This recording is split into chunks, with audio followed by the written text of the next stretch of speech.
So, good afternoon, dear friends, dear admirers of Kenneth Arrow. We're here this afternoon to remember his heritage, to remember his life, to celebrate his achievements. And as you can see, we have 4 speakers, and I, the 5th, was asked to moderate.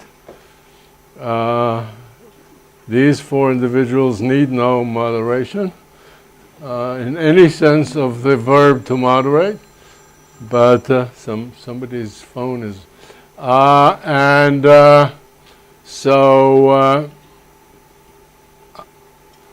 I'll say a few words about the history of the relationship between this summer school and its founding director, Kenneth J. Arrow. But before that, I'd like to call on Professor Michal Lineal, the director of the Institute for Advanced Studies, to say a few words, if you will. Thank you.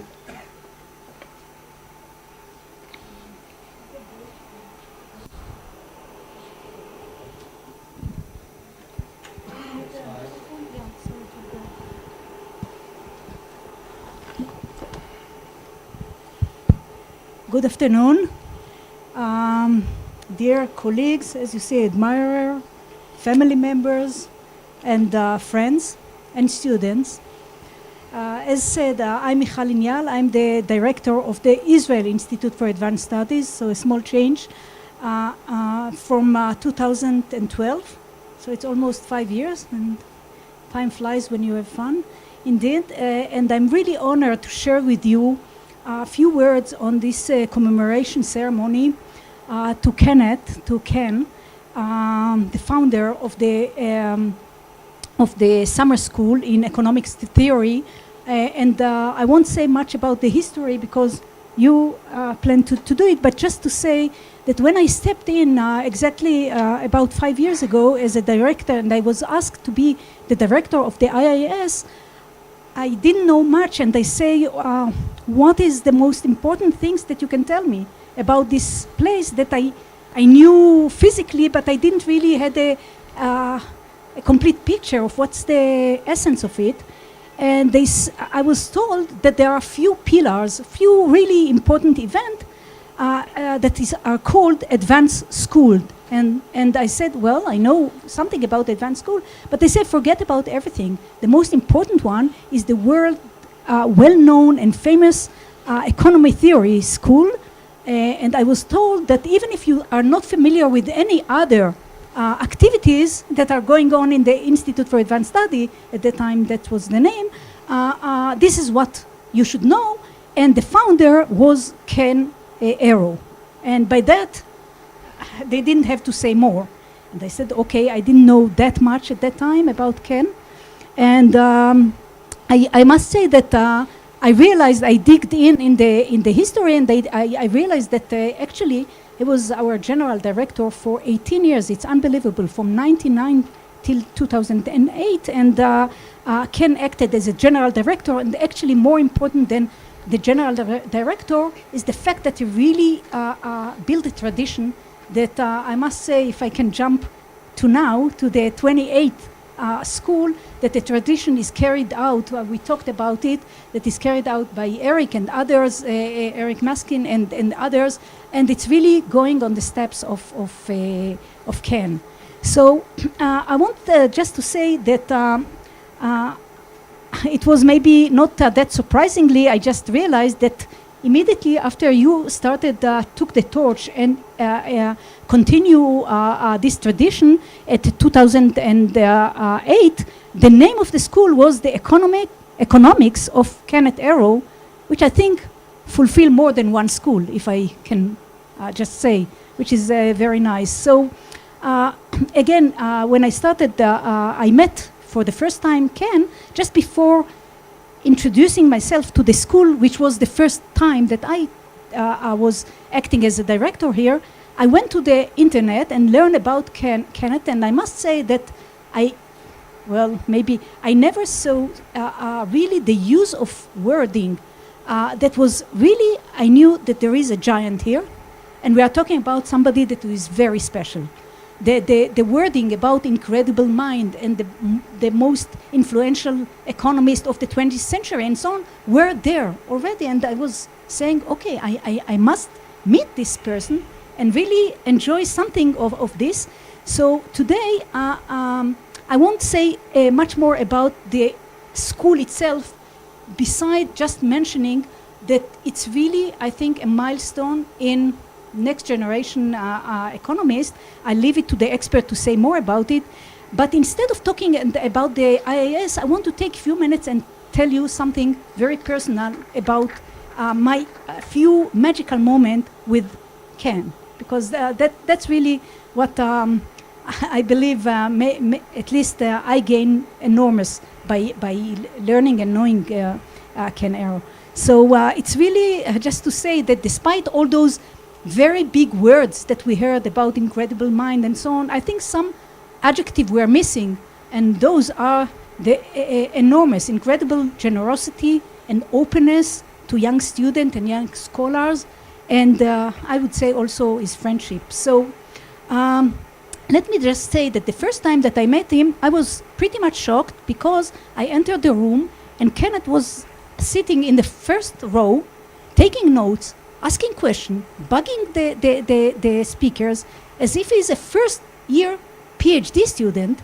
And I say to myself, I remember this moment very sharp, as a very sharp feeling, saying, what a magic. I mean, this person probably is doing it with the same passion and the same sparkle in his eyes for 70 years, which is without really, and he was asking, and then after, when we were in a more, less formal situation, I asked him, and he said, sometimes the speakers are not that clear, so I'm asking so the student will understand better, which was amazing. He was thinking about the student so he can communicate what he just heard better to them. So he worked at the school, even if it was just a visitor at that time. That was a very unique moment. And just to say that another instant, and I'll just say it, the last one, is when we were a year later, we were going to lunch after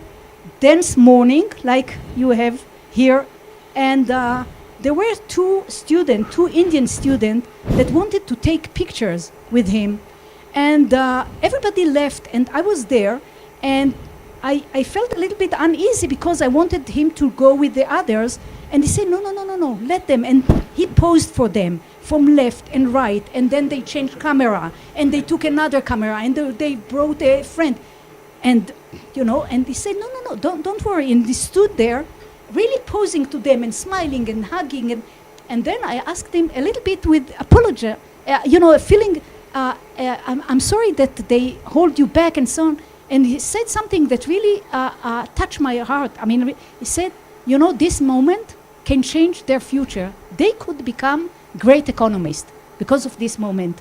And I knew that he meant it. He didn't say it just to be nice. He did if he really understand how deep the personal touch can change life. And this is something that not that many of us maybe are so sensitive. And this is something that I think specify Kenneth quite a lot. And to wrap up the personal aspect of it, I would just say that I think it was in 2014, we went to, in the evening, in the end of the school, about the same day as today, to a restaurant with the speakers. And there was, you probably know that sometimes you arrange a beautiful table and you think there will be a discussion around the table, but everything is very noisy, no one can hear the other. It's very, and so fortunately I was sitting next to Ken, and we became, and no one can hear around the table because it was so noisy. So we started an internal conversation, and I told him about what I'm doing, genomics and new technology and DNA and 1,000 genome and so on. And he was really interested in what I was telling him and asking questions the same way that he was asking in the school, and mentioned how important the technology is really important, but it's not the essence of it. It's really the big decisions that needs to be done using this knowledge. And I asked him, do you want to be a geneticist? Because he was really into it. And he said, in a different life. And but that was his style. And so when I just say that after he died in February last year, I wrote a pretty emotional and long letter to you. And I said, I cannot think of a school, the upcoming school, which is this school, without Ken around with us. And you answered me in your style, very short, and you just write, yes, but what a life. And I just wanted to say that this what a life is really what specified this evening, and thank you and I want to thank Ken for letting me having those magical moments. תודה רבה.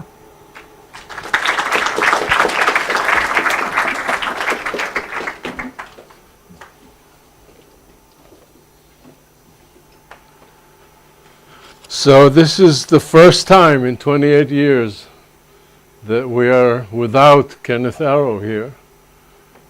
He came here every year at the end of June and beginning of July to spend these 2 weeks with us at the school for the summer school for economic theory. And I just want to say a few words about how it all came about. Of these 28, actually 27, this one is the 28th. It's the first time it's without him. In the earlier 27 schools, he was always here. And of these 27 schools where he was here with us, 18 were held under his directorship. So he directed the summer school 18 years without pause. And then you would have thought that after 18 years he stepped down. He would say, all right, thank you, and good luck, and continue. No. He insisted on coming back here every summer to be in the school, even though he was no longer directing it, and sitting down right here in the first row, and hardly missing a lecture. That is to say, he was an adamant participant in the school for 27 years, regardless of whether he was directing it or not, and he hardly ever missed a lecture. And I just wanted to bring you up a little bit on how all this came about. So the founding organizations of the Institute for Advanced Studies, which is the host of our summer school, it was founded jointly by the Hebrew University, which is where we are situated, and the Rothschild Foundation. That's the same Rothschilds that you would think about. They're the ones who set up this foundation over 100 years ago, and that foundation was instrumental in setting up the Institute for Advanced Studies back in 1975. And then in 1990, what happened was that His Lordship, the third Baron Rothschild, also known as Victor Rothschild, just Victor Rothschild, he passed away, poor man. And as soon as that happened, the Rothschild Foundation decided to try and set up a fitting memorial for His Lordship. And if you look up Wikipedia, You look up Victor Rothschild, you'll find that Victor Rothschild was a biologist and cricketer at Cambridge University, England. So they set about looking for a project, and it just didn't look right to them to set up a cricket tournament in his memory. So it had to be a science project. So they looked around for a science project, and they came up with the idea of setting up a cluster of schools that would deal with up-to-date science here at the Institute. And very quickly it became clear that one of these schools in this cluster would be a school in economic theory. And so that's how the idea came up in 1990, as I said, after the passing of Victor Rothschild, and the foundation insisted that the directors of all these schools should be eminent in the fields. In other words, I remember the head, the CEO of the Rothschild Foundation, who came here from an investment bank in New York. That investment bank no longer exists, but it was a very renowned investment bank in New York at the time. And he came to me, and I was here at the Institute, and said, "I want the very best." So we went and looked for the very best in economics and also in the other fields, biology and Jewish studies, by the way, also. And it was clear who the very best would be. And that was Kenneth J. Arrow. So we went and sought him out and talked to him about, and it took him about 5 minutes to say, "Okay, I'll do it for a couple of years." So when he said, "I'll do it for a couple of years," we were very, very happy. And we started in 1990, we started this project that has now been going on for 28 years. And it turned out that a couple of years was 18 years. So you need really to consult linguists about the extent to which 18 is still within the category of a couple of years. But that's not up to us to do, but he did stay for 18 years as director, and he stepped down after 18 years, and right there and then we decided that the next school, right after he retired, would be devoted to his achievements within economic theory. So the 19th school of economic theory was devoted to the economics of Kenneth J. Arrow, and they used this, they had a poster out, which I'll show you, for that school, namely the 19th, and as you can see, it's the same photo, but this year they didn't take care to also have the background, and the background of the poster here is Kenneth's handwriting, very famous handwriting. When he was lecturing and writing on the board, his mind was always much, much faster than his hand. And that was a big problem. And so all the words that he wrote on the board, as you can see here in this earlier version of the poster, all the words sort of tend to end with a kind of a slur. And and the final few letters are just missing, that's all. And that's all due to the rate at which as I say, his mind was preceding his hand. So we had this very special school devoted to his achievements in economics, and that was the first year that our dear friend Eric Maskin was acting as director of the school. He's still here, as you know, and we'll speak later. And Eric brought his clarinet with him, and that was something that Kenneth couldn't match. Here was one thing, there weren't many.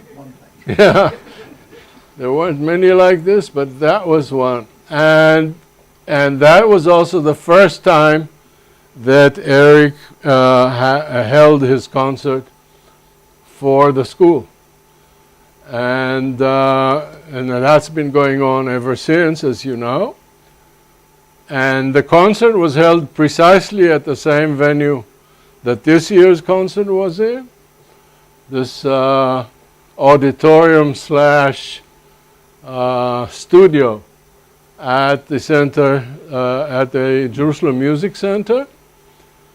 And at the end, when they finished the musical part, there were a few words that were said in gratitude to Kenneth Arrow, who had just stepped down from being director. And when that ended, the audience rose in standing ovation for Kenneth Arrow. And he was sitting there, and he was completely bewildered and completely humbled and completely bemused by this standing ovation that was happening all around him, and sort of meekly stood up and acknowledged this ovation, this great emotional outpouring that was being given there for him at that point. And that's a moment in this whole history that at least I will never forget. It was very, very, very emotionally powerful. So that's how the whole thing evolved, and I thought I'd take up just these few minutes, even though, as I said, all I meant to do is moderate. But let me start moderating, and I think that I should mention that last year,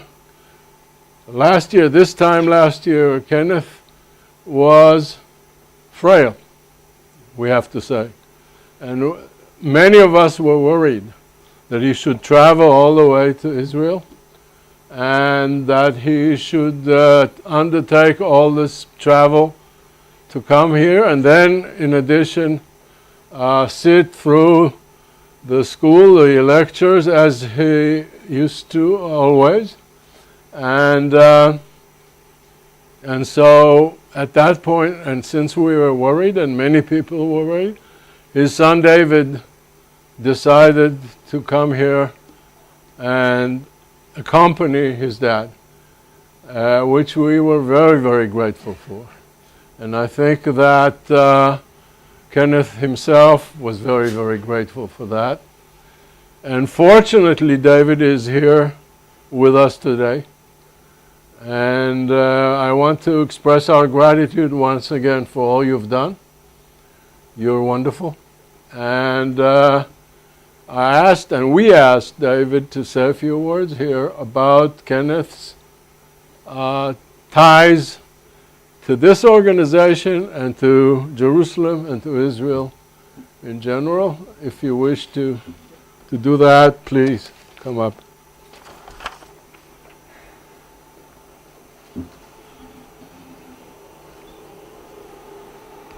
There was lots of pictures of my father and me together, but I don't think there's any chance of me becoming a good economist, so I hope those Indians get it right.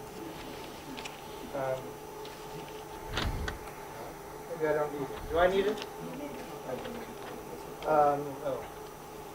Well, I want to thank thank all the wonderful scholars and administrators and staff of the Institute for Advanced Studies for including me and inviting me to say a few words.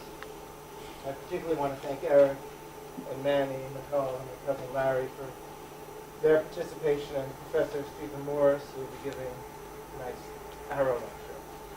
The Arrow Lecture is sponsored with the generosity of William Ginsberg and was instigated by the enthusiastic efforts of Yitzhak Shishinsky.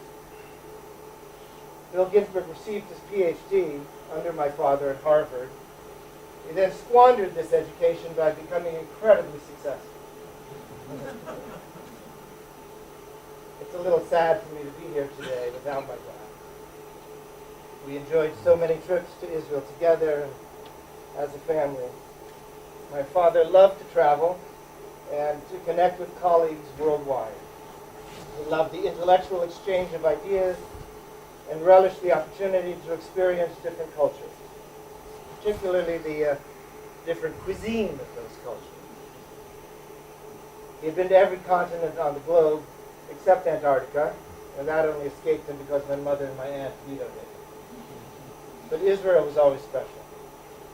It was special because of the friends we had here. Truly wonderful friends. It was also special because of the intellectual life here at the university, with all the students here, and with the other institutions that he visited. And it was particularly special because of this summer school. It was also special to him as a Jew. He grew up in a secular but very Jewish family. He witnessed anti-Semitism firsthand, and while growing up, several opportunities were unavailable to him because he was a Jew.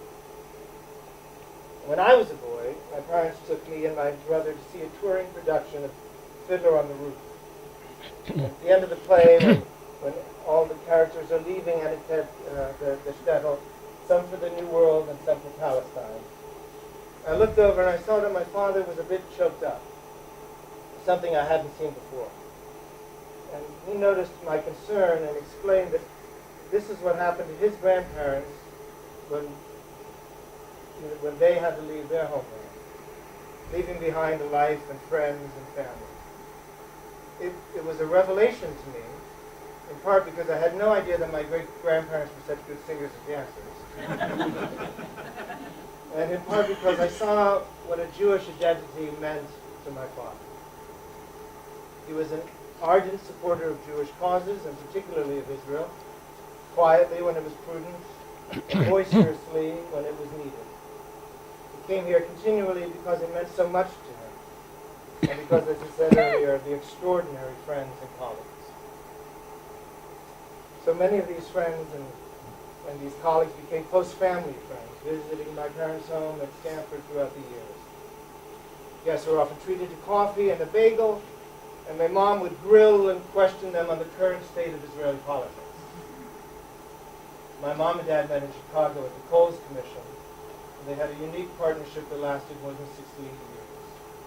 When she passed away in late 2015, she left a void that could not be filled.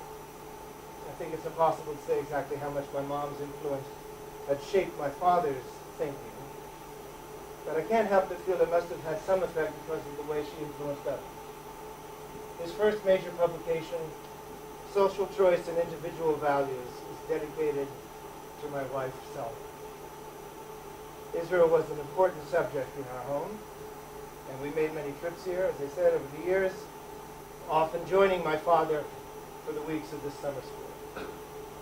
The summer school was the most significant event on my father's calendar. He cared about it deeply, and I know how delighted he was to see it continue on under the exceptional leadership of Eric Nelson, and the continued excellence of the staff and administration here. As Manny said, I had the great pleasure of joining him last year for the summer school. It was not only a wonderful trip for us to have had together, but I could see how much it invigorated him, how much pleasure he derived from being here with the students, with the colleagues, how much it meant to him to see it continue to thrive. And I'm so glad to be here today to thank you all for what you gave to him year after year. Really, you gave him so much. In our home, at the end of our family Seder, when we said, L'Shana Haba'ah B'Yerushalayim, I think he was thinking about the summer school. Thank you very much.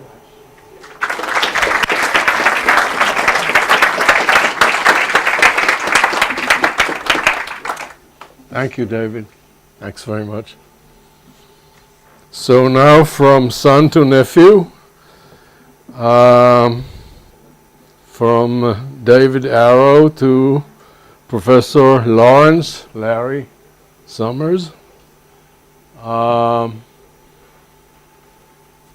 When I say Larry Summers, that's somebody who was chief economist of the World Bank, who was Secretary of the Treasury in the Clinton administration, who was president of Harvard University, who was director of the White House National Economic Council under President Obama, and who on top of all of these things did marvelous research in many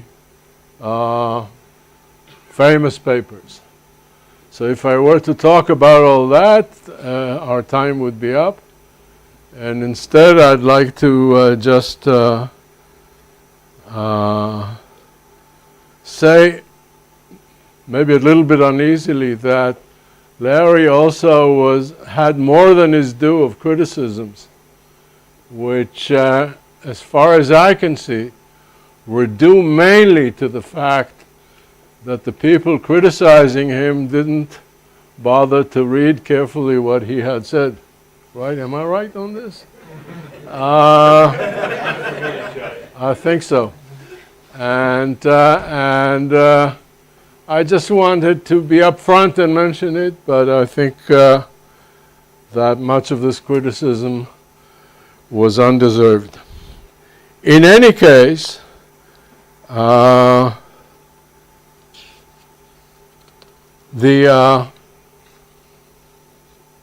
like to go back and remember a lecture that Kenneth Arrow gave in 1978 at Columbia University called A Cautious Case for Socialism.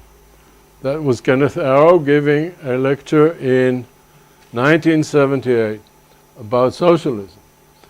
This lecture also came out in print a little bit later in a periodical called Dissent, A Cautious Case for Socialism. And there he describes, Kenneth Arrow does, his childhood, or I should say adolescence in New York during the Great Depression.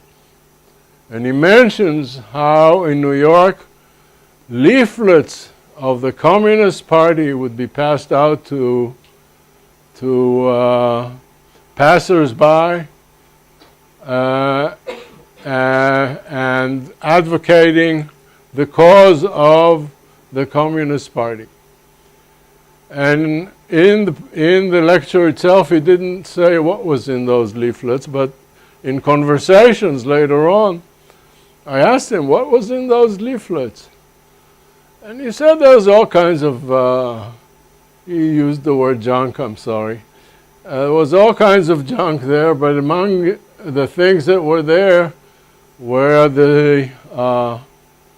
was the call to nationalize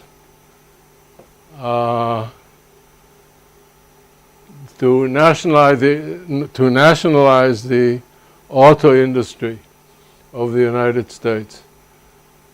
Well, here's a person who did it. And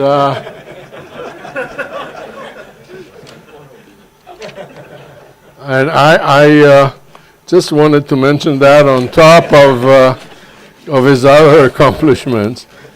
And one last thing I'd like to say, if I may, is that there have been several renowned columnists, political and economic and otherwise, great columnists who had started their careers down in the basement of the newspaper writing obituaries. So they started like James Weston, and in their memoirs they tell how they started out in the basement writing obituaries and rose up to becoming syndicated, very famous columnists for the U.S. press. Well, Larry did the opposite. He started as a very distinguished columnist and ended up writing a wonderful obituary for Kenneth Arrow, which is, I think, rightly quoted by many. At least of the about 12 or 15 obituaries that I read, this is the most moving one and the truest to who Kenneth Arrow was. Please, Larry Summers.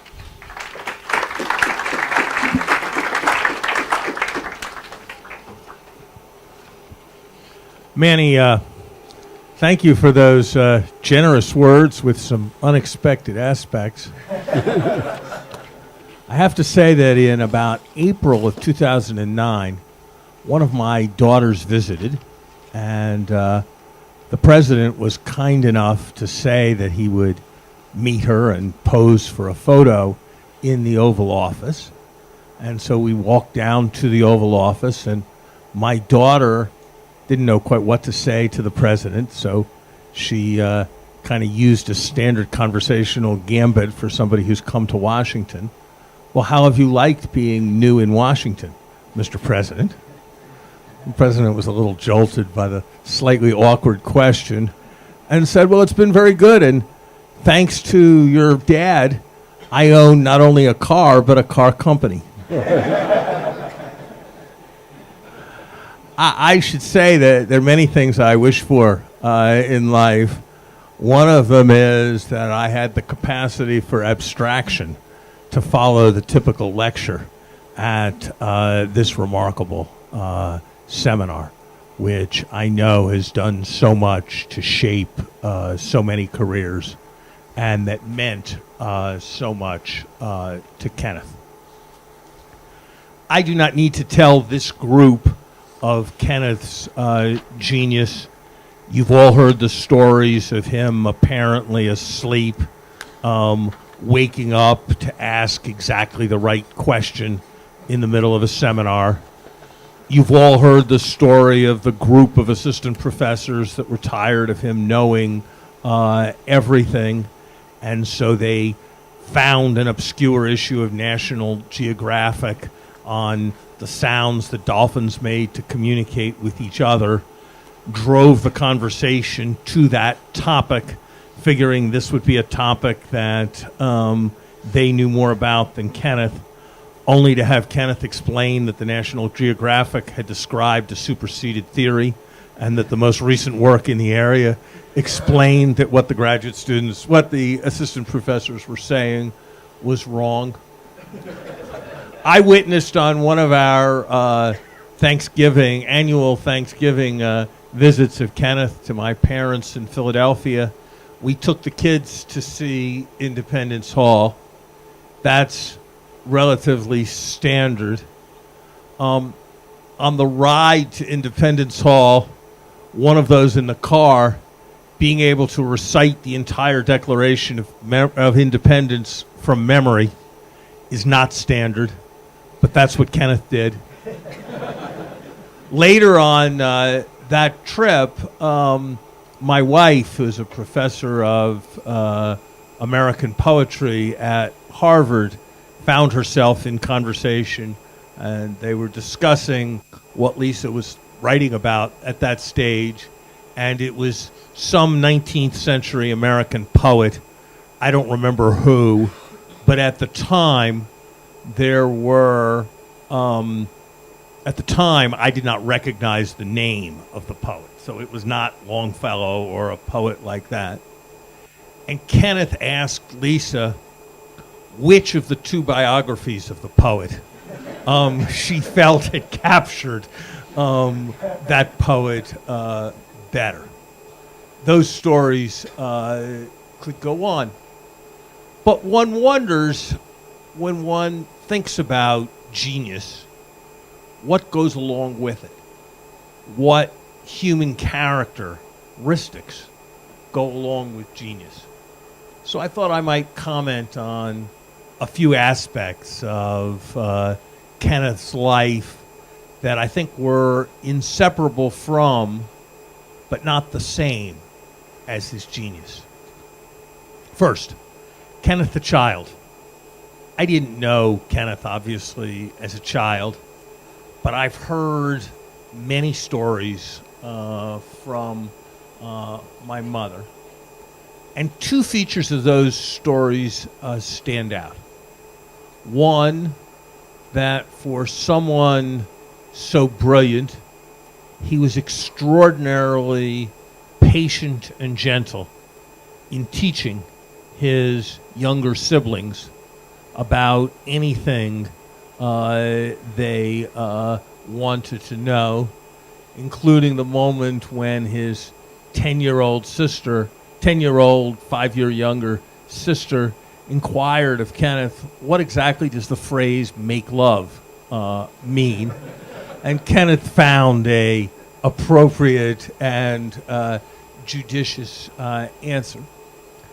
As I've heard it described, roughly speaking, as a child, Kenneth did nothing wrong.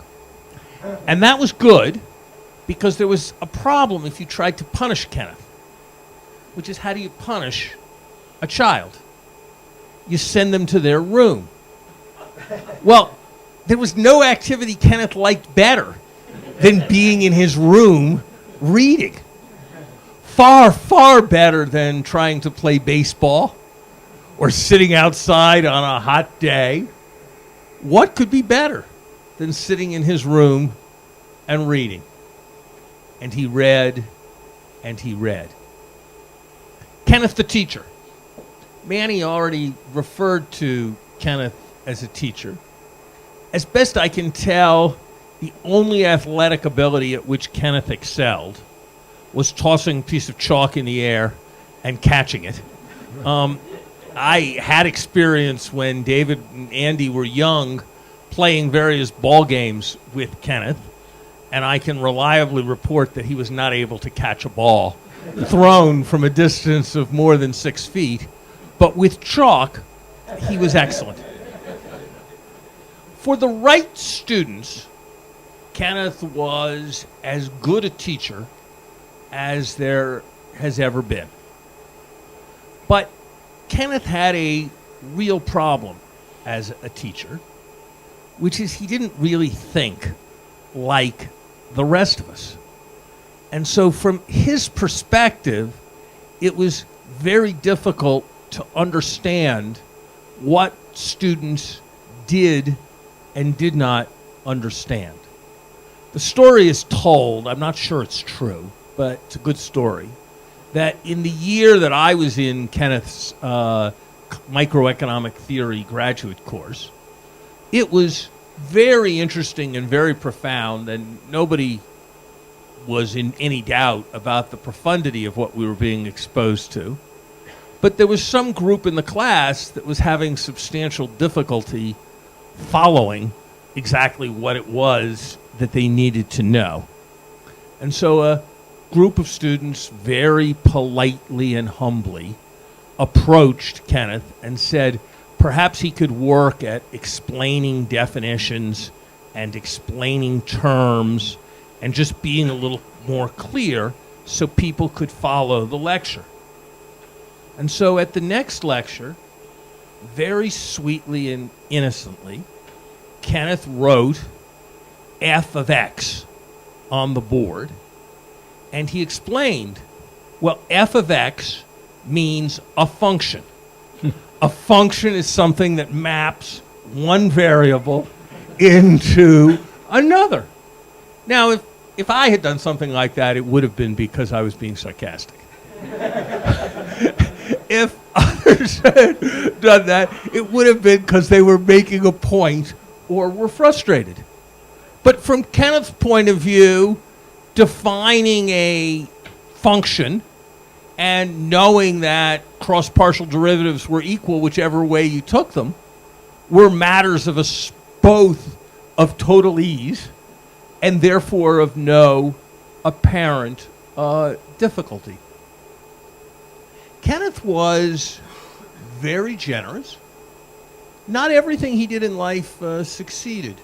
There was a movement in the Harvard Economics Department in about the early 70s that this is an experiment that has not been repeated as best I know in the next 45 years, that real faculty rather than graduate students should teach introductory economics. And this was accomplished in two ways.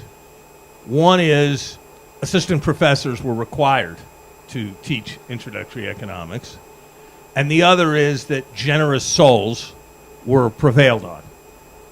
Kenneth was a generous soul, and he was prevailed on. And so for a full year, Kenneth was the teaching fellow for 24 fortunate freshmen. He reported afterwards, and I fear data confirms this, that he had not been quite able to find their level.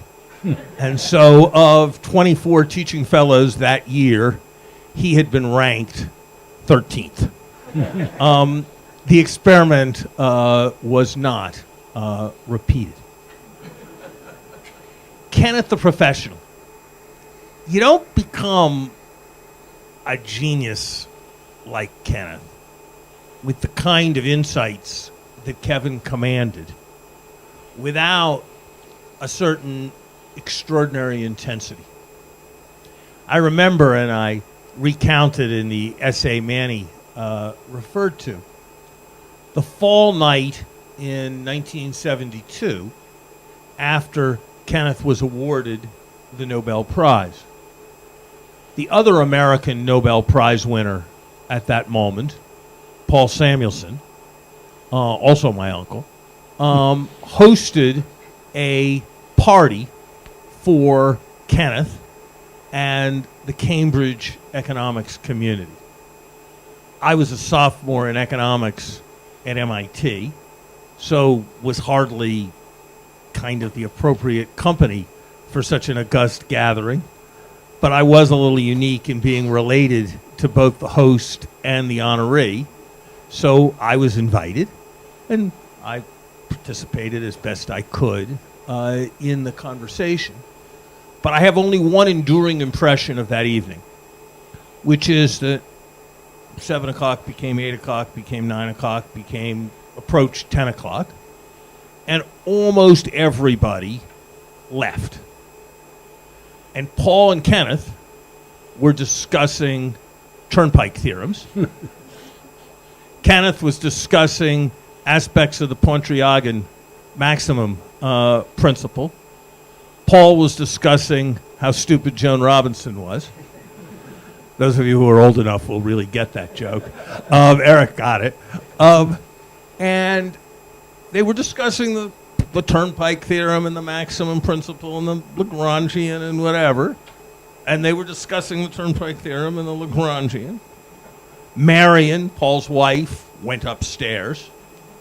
The cleaning woman had finished cleaning and left. Selma had her very heavy winter coat on. And Paul and Kenneth, I was waiting for my ride back to Cambridge, and Paul and Kenneth were discussing those theorems. And until they got it straight, that discussion was not going to end. Well, it made an impression on me that I never forgot, that there were two people in that room who wanted to discuss economics the longest, and there were two people in that room who had won the Nobel Prize. And I imagined those were not entirely uncorrelated observations. Kenneth and public policy. Kenneth, some of you probably don't know this, Kenneth was integral in doing the first cost-benefit analysis of the USSST, and he is part of the reason there was no USSST. Kenneth informed the civilian SST. Kenneth followed many aspects of public policy closely. The two Americans who, in my experience, were able to discuss Israel's dozen or so political parties with the most nuance were Bill Clinton and Kenneth Arrow. He would, each year at Thanksgiving, I would kind of go, well, how's it going, Eitan? How are the good guys doing? And, it was kind of enough for me, labor up, Likud down, Likud up, labor down. I sort of got it. And then Kenneth would need to check in on the progress of every party that had more than 3 seats in the Knesset. And I kind of needed to do review next Thanksgiving of what I'd learned in the previous Thanksgiving, not Kenneth, who was right up on each of the details. I had forgotten this entirely until Manny's introduction, but I think there was only one moment in the 62 years of my being Kenneth's nephew when we were seriously annoyed with each other. And I don't actually know right now which of us is right. Though I suspect the majority of people in this room will not think that I was right. But it's an interesting story, so I will tell it. In I believe it was the summer of 1996, Boris Yeltsin was running for re-election. Boris Yeltsin was running for re-election against Zyuganov, who was the communist, full-fledged, revanchist, return to the old way communist. There were privatizations that had gone on. As history has recorded, the privatizations were not entirely legitimate, to put it mildly, and had substantial elements of unjust enrichment, although it bears emphasis that some of the enterprises being privatized were being stolen from at an equal rate by their state managers. And there was a concept that at least having some owner, even an illegitimate one, would improve the way in which they were being managed.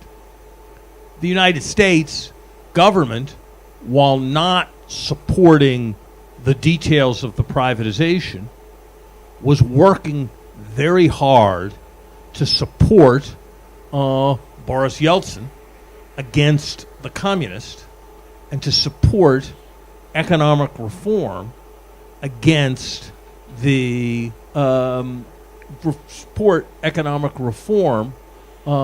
in Russia. Kenneth signed a letter. He was the most prominent signatory, but there were perhaps other Nobel Prize signatories, along with a group of pre-perestroika, pre-glasnost Soviet economists condemning the economic policies of the Yeltsin administration a month before the election that got enormous play in Russia.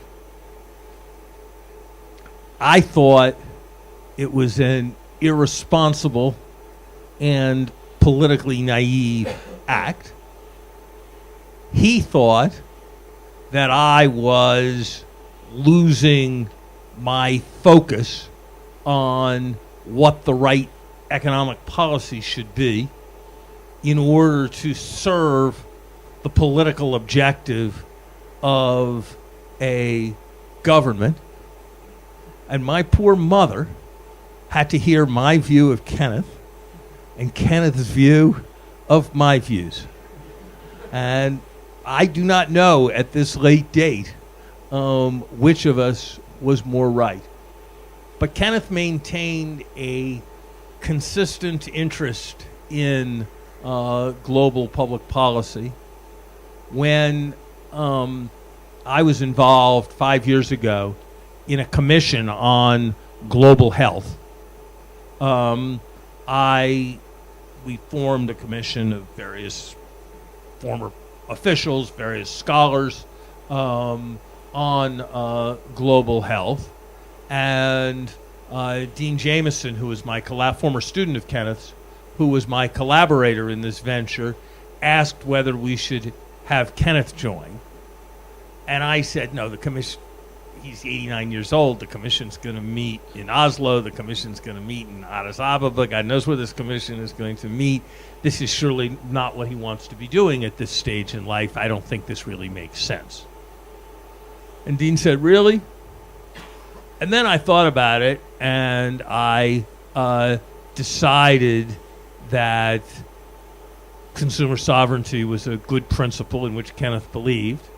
And so I worked very hard to figure out a way of asking him whether he'd be interested in doing it that was designed to make no as easy an answer as possible. And Kenneth said, yes, absolutely, I'd be happy to do it. Just one thing, as I'm approaching my 90th birthday, I probably won't be able to write a section of the report myself. And I said, that will be okay.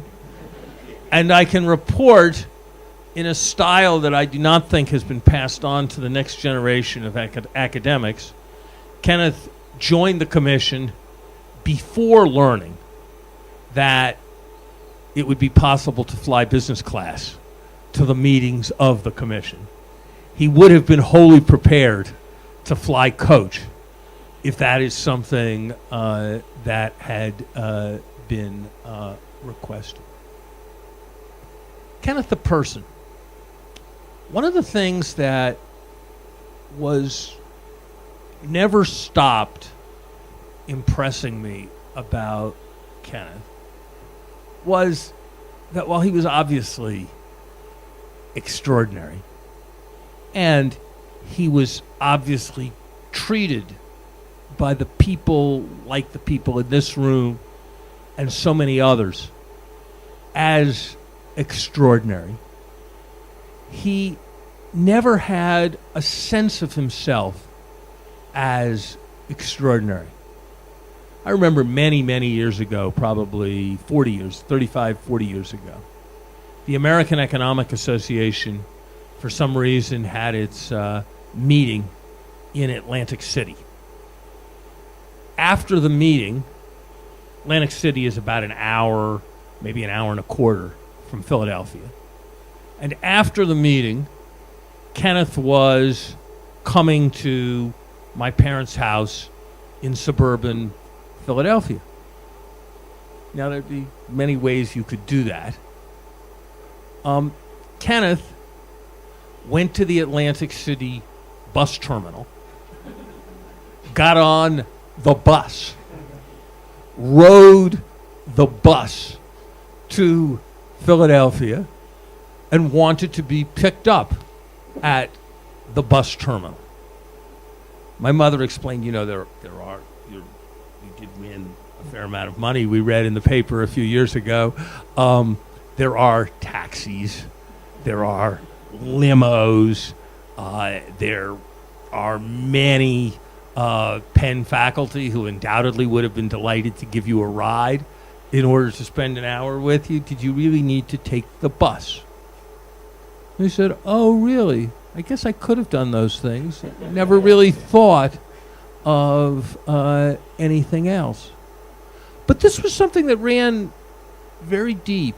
4 or 5 years ago, Kenneth found himself in the Stanford Hospital needing surgery, and there were different surgical options. And for whatever reason, the process of finding the way to the right option was not happening in an especially effective and efficient way. And I and my mother said to Kenneth, you are not just any patient at the hospital of Stanford University. You have devoted much of your life to Stanford University, and you are perhaps the most distinguished person associated with Stanford University. They really should take care of you, and they should see you quickly, not slowly. And Kenneth said, really? Well, what should we do? And I said, well, just kind of make it clear. And I said, and it was clear that he didn't really quite know what I meant. And I said, would it be okay if I made a couple of phone calls? And he said, yeah, I suppose, if you want to. Then much better things happened in the wake of those phone calls, but it would not have occurred to him to assert himself in that way. A final example of this just slightly ethereal quality. I remember being in a conversation, and Manny, you'll relate to this topic, with Kenneth, with Selma right nearby in their kitchen in Cambridge many years ago, and we were discussing annuities. And Kenneth we were having a highly animated conversation about separable utility and whether you should have an annuity and the nature of the bequest motive and whether you should have an annuity or shouldn't have an annuity and whether you should have an annuity even though you have a bequest motive because you're risk averse about the size of the bequest. And you guys can more or less imagine all the propositions. And Selma didn't really find the conversation very interesting, but said, well, wait a minute, annuities, well, we're approaching retirement. Like, how do we have our plan? And Kenneth said, oh, I don't know, whatever. It'll work itself out. It'll work itself out in some reasonable way. Finally, Kenneth as an uncle and as a great uncle. If there's a lot of ruin in a nation, there's a fair amount of ignorant assertion in a family of 17 with many young persons present. I have never heard Kenneth treat a comment other than utterly seriously. If a 9-year-old or a 12-year-old was trying to figure out whether it was true, false, or sometimes that all equilateral triangles are isosceles, he was prepared to devote himself to that question with the same thoughtful seriousness that he was prepared to devote himself to questions of mechanism design or the limits of information. If an opinion was being expressed about gambling or football betting, he was prepared to devote himself to at least the quantitative aspects of the betting, if not the content of the sport, in the same way that he would devote himself to the savage axioms. He was there for everyone, expecting nothing in return. And therefore, in his family, as for all of us here, he made us feel like we were smarter, more noble, and better than we actually were. Rest in peace, gentle genius. Thank you.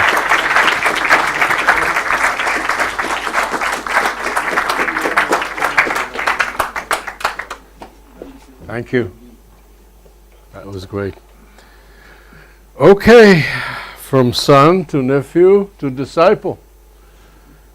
So I'll just, reminds me of a little story that about 20 years ago, I introduced Kenneth Arrow to the great violinist Isaac Stern. And as I was introducing him, Kenneth sort of points at me and says, "My student." And Isaac Stern, without the slightest hesitation, says, "Will he graduate?" And the reason I tell you this story is that the answer to Isaac Stern's question is no. When you were Kenneth Arrow's student, you never graduated. You remained a student of Kenneth Arrow throughout. And the reason I'm telling this story is that Eric is also a Kenneth Arrow student, and I was wondering whether he felt the same way. But before I call you to up here to speak, I'd like all of us to join me in thanking Eric for stepping into Kenneth's shoes 10 years ago and for running this marvelous operation the way you have, and for all you've done for the things that are taking place here. Thank you very much.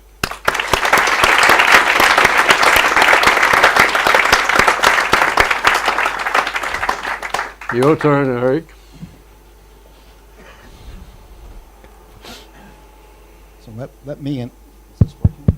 Let me invite the people sitting here to take seats there, because since this is part of the summer school, there has to be a presentation on the screen. Why don't maybe it'd be easier to use the color mic for this one. So the answer to your question. You want this? You want? There might be an extra one. The answer to your question, Manny, is yes. Once an Arrow student, always an Arrow student. And as to the summer school, if Ken Arrow asks you to take over for him, there's only one possible answer.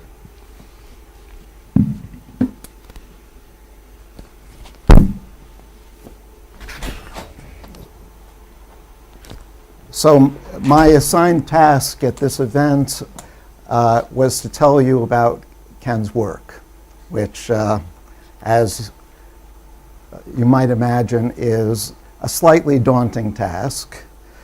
Not only were his papers numerous, but they were far-flung. He wrote on practically all aspects of economic theory. And even if I were just to concentrate on the seminal papers, we would all miss dinner. So I'm going to concentrate on merely those contributions for which he was recognized with the 1972 Nobel Prize. And there were two of them. One was social choice theory, and I think it's entirely fair to say that Ken was the founder of this field, or at least the founder of the modern version of the theory. There had been scattered writings going back to Condorcet and Borda in the 18th century, but this was the first systematic approach. And then the other contribution was general equilibrium theory, and in this case, Ken's work with Gérard de Broglie was the culmination of the subject. So let me tell you a little bit about each. It doesn't seem to be projecting.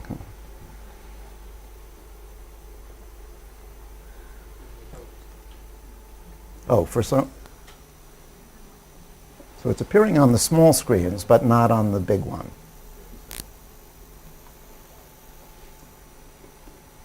Probably would be easier to read it on the big screen.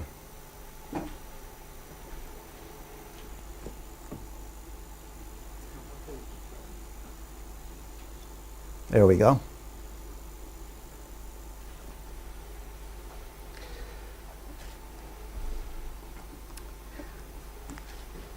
So what is social choice theory all about? Well, imagine that there's a community and they have to make some sort of collective decision. And this could be who should be mayor, or it could be should we build a bridge to connect our community to the neighboring community, or it could be what sort of income tax schedule should we design for our community in order to raise revenue and also perhaps to redistribute income. All of these are collective decisions, and the question is how should we make them? Well, presumably each citizen in the community has some preferences over the various alternatives. So if we're choosing a mayor and there are three candidates, A, B, and C, a citizen might prefer candidate A to B to C, or might rank B first and then C and then A and so on. So various preferences are possible. If the community is democratic, or at least respects the preferences of the members of the community, then we would expect that the choice of mayor should reflect what citizens actually want. And if everybody agrees that candidate A is the best, then there's no problem. We just choose A. But what if citizens disagree? Well, then a natural impulse might be, well, we should take a vote and let the majority decide. So we'll elect A if a majority prefer A to B and a majority prefer A to C. That's a natural resolution, or at least a superficial resolution to this problem. But there's a serious problem with this way of resolving matters, because as Condorcet pointed out, Condorcet was a philosopher and mathematician in 18th century France, and he pointed out that majority rule doesn't always work. And here's an example. Some of you are very familiar with this example, perhaps some of you are not. But imagine that there are three groups of people in the community. 35% of them, the exact percentages are not important, but approximately 35% like A the best, and then B, and then C. 33% rank B first, 32% rank C first, and I've shown the rankings for each group. Well, who should be elected if we're using majority rule? Well, we can't elect B because notice that a majority of the community prefer A. These people prefer A. These people prefer A. That's 67%, and that's a pretty overwhelming majority. So we can't possibly choose B. But we can't choose C either because B beats C. These people prefer B to C. These people prefer B to C, and that's 68%. So clearly we can't elect C. But unfortunately, we can't elect A either. A is the only one left, but C beats A by a majority. These people prefer C to A, and these people prefer C to A, and that's 65%. So majority rule fails. There's no majority winner. And this was Arrow's starting point. Interestingly, he didn't know about Condorcet's work at the time because it wasn't widely known. Political scientists didn't even know about it at this point. There was no social choice theory. He discovered it later, but the Condorcet's work later, but he of course figured this problem on his own. The fact that there might not be a winner under majority rule. And another way of putting it is that majority rule is not decisive. It doesn't always have a clear-cut outcome. So a natural question, a natural follow-up question, which he asked was, well, is there some other reasonable procedure for choosing an outcome that does always work? And the startling answer that he gave to that question is no. It was startling because it seemed as though there must be some method that would work. Now, of course, we have to make precise, and Ken did make precise, what he meant by reasonable.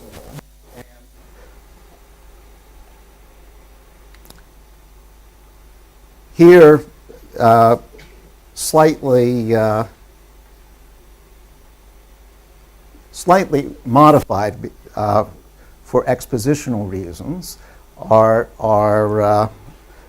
what Ken meant by reasonable. First, the procedure must be decisive. That is, we have to get a clear-cut outcome.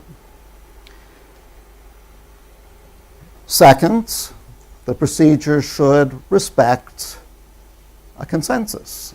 If every citizen prefers A to B, well, we shouldn't choose B. That would be a terrible violation of democratic principles. Economists, for reasons I won't get into, call this the Pareto principle. And then the third condition, which I think requires a little bit of explanation, we might call non-vulnerability or invulnerability. So what do I mean by that? Well, to see what vote splitting is and why it's really bad for democracy, let's consider a voting procedure which is actually used a lot in practice. It's called Plurality Rule. And under Plurality Rule, each citizen votes for one candidate, and the candidate with the most votes wins, even if that's not a majority. and that's it. So it's a very simple procedure, but as I say, it's used widely. It's used, for example, in U.S. presidential elections. In each state, this is how the winner of that state's electoral college votes is determined, with 2 exceptions. It's used in presidential primaries, other countries, but it's a terrible procedure, because it's vulnerable to vote splitting. And to show you what I mean, let's look at a highly fictionalized story with completely fictionalized names: Donald Trump, Marco Rubio, and John Kasich. Let's imagine that once again the community breaks down into 3 groups. There are the Trump supporters, the Rubio supporters, the Kasich supporters. Well, what will happen under a plurality rule? Trump is the winner because 40% of the community support Trump, and at most 35% support either of the other 2 candidates. So Trump is the plurality winner. But notice that if Kasich had not run, suppose it was just a contest between Trump and Rubio, well, then Rubio would have won, because these people prefer Rubio to Trump. These people prefer Rubio to Trump. That's 55% of the votes. And so actually Rubio would have won easily. What happens was that you can think of there being 2 groups. There's the mainstream group, the mainstream Republican group, consisting of Rubio and Kasich, and then there's the outsider Trump. Kasich split the mainstream vote with Rubio, and that's what allowed Trump to win. Now, I was pretending that this was a fictional example, but this is exactly what happened in the Republican primaries of 2016. Trump didn't win any of the first 17 primaries by majority. He didn't come close because the mainstream candidates basically canceled each other out. That was the reason for Trump's victory. Now that seems undemocratic because, after all, Rubio is more popular than Trump. Rubio would beat Trump in a one-on-one contest. So that's why Arrow insisted on, well, it's one of the reasons why Arrow insisted on a voting procedure not being vulnerable to vote splitting. If it's a contest between Trump and Rubio, it shouldn't matter whether Kasich is running or not. And that's why this condition is more commonly called independence of irrelevant alternatives. If you think of Kasich as the irrelevant alternative, it shouldn't matter to the outcome whether Kasich is running or not. So now we ask for a procedure that satisfies these 3 conditions: decisiveness, respecting consensus, and invulnerability to vote splitting. And the amazing result is that there is no procedure. Impossibility theorem. There is no procedure that satisfies them all.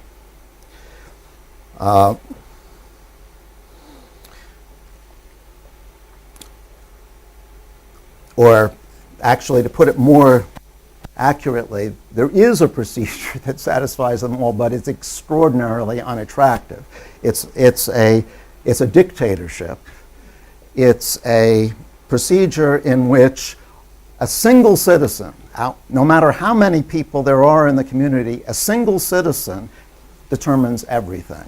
There's a single citizen who, if he likes Trump the best, ensures that Trump is elected, even if every other citizen is opposed to Trump.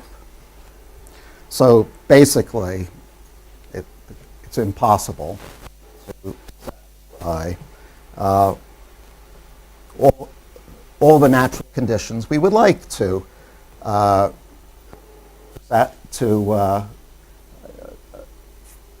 we would like a voting system to satisfy.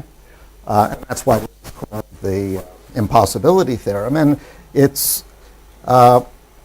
been extremely influential, not just in economics, but in political science, philosophy, mathematics. It's one of the landmark achievements, I think, in 20th century thought.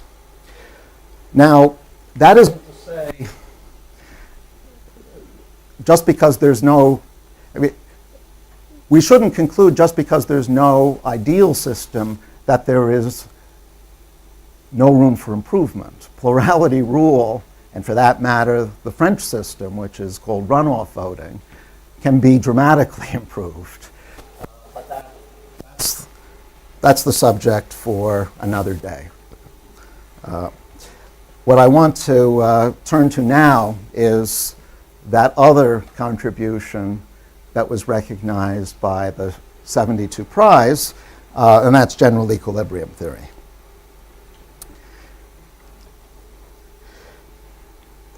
We economists are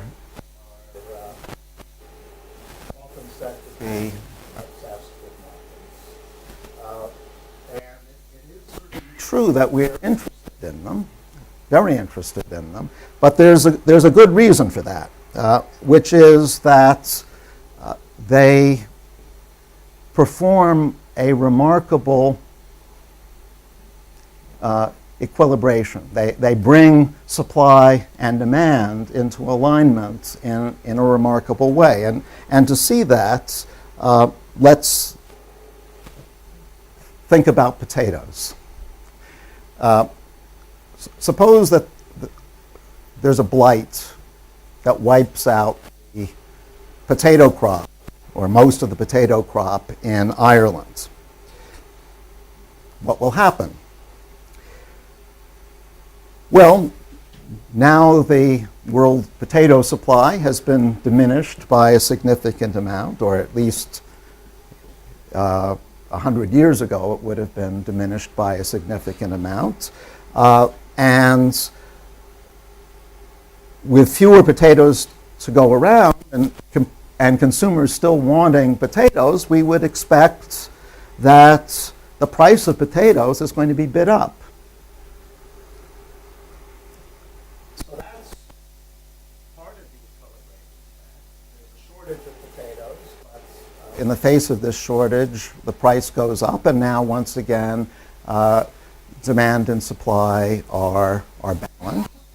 But that's not the only effect, because once prices have reached this high level, lots of other potato growers are going to have the incentive to step in and fill the gap. So potato growers in Israel will grow and sell more potatoes. And so there's an important sense in which the potato market is self-correcting. Of course, consumers may be hurt in the short run because they face these high potato prices. But in the medium term, the higher price of potatoes induces other suppliers to step up outputs. And so we can expect the effect of this crop failure, this blight, to be mitigated in the medium or long term. And a remarkable feature of this is that it happens automatically. There's no government intervention needed. And in fact, government intervention could very well make things worse, because what is a naive but well-intentioned government likely to do?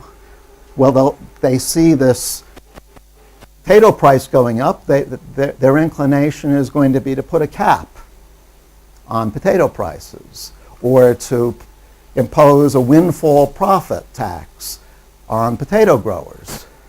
But that's exactly the wrong reaction if what you want is an increase in the potato supply. So what we have is what Adam Smith referred to as the invisible hand of the market, correcting the potato shortage automatically. But there's a serious limitation to the story I just told. I've been talking about the potato market as though it's in isolation and it has nothing to do with other markets. Of course, in reality, it's not isolated. And if the potato price is going up, that's going to affect what's going on in the wheat market, and the rice market, and the meat market, and those markets, in turn, will affect other markets. And just because we're coming into equilibrium in the potato market doesn't mean that the same thing is happening in these other markets. In other words, it's not enough to understand how markets work to look at one market at a time. We have to look at all markets simultaneously. And that's precisely what Arrow and Debreu did in their 1954 paper. They showed the possibility of a general equilibrium, an equilibrium in which supply equals demand for every good in the economy at the same time. And it might be helpful if I elaborated a little on this. So let's look at a rather simple economy, but complex enough to make this point. It's an economy with three goods: potatoes, wheat, and meat. Not an economy I would want to live in, but maybe some people would. So let's let the price of potatoes be, those of you who don't like mathematical notation, you can tune out at this point, but there's not going to be that much notation. So let's P sub P be the price of potatoes, and similarly P sub W is the price of wheat, P sub M is the price of meats. The important thing about these prices is that they're not determined in advance. They're not set in advance. They are variables.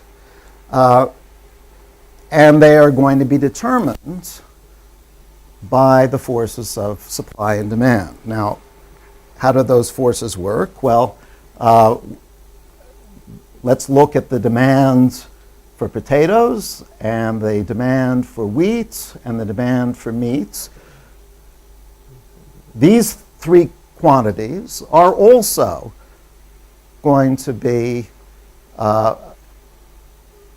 not determined in advance, but they're going to depend on prices. So the demand for potatoes will depend not only on the price of potatoes, but price of wheat. If the price of wheat is small enough, people might switch away from potatoes to noodles. And so in general, we should write demand for potatoes as a function, and I feel free to use the word function because Larry already did, we can write demand for potatoes as a function of all three prices, and the same thing for wheat and for meat. And just as we've talked about supply, demand as being a function of prices, we can talk about supply as being a function of prices. Supply for each good. And what did Arrow and DeBruy show? They proved that under very reasonable conditions on demand and supply, there would exist prices which ensured that demand equaled supply for each of these three markets at the same time. In other words, an entire economy can equilibrate. There can be a general equilibrium. And this more fully than the one market potato example I was giving at the beginning is an expression, a formalization of Adam Smith's insight. And basically all work since Arrow and DeBruy in general equilibrium has used their analysis as the starting point. Now, it's often amusing to see how journalists will report on some piece of academic economics. I remember when James Tobin won the Nobel Prize, the way that this was reported in some papers was Tobin had shown that you shouldn't put all your eggs in one basket. And when Franco Modigliani won, the report was, well, Modigliani showed that you should save for your retirement. When Arrow won, the catchphrase was, Arrow and DeBruy showed that capitalism can work, which of course is not quite right. It's an oversimplification. But the interesting thing is that it's not a terrible oversimplification. Thank you.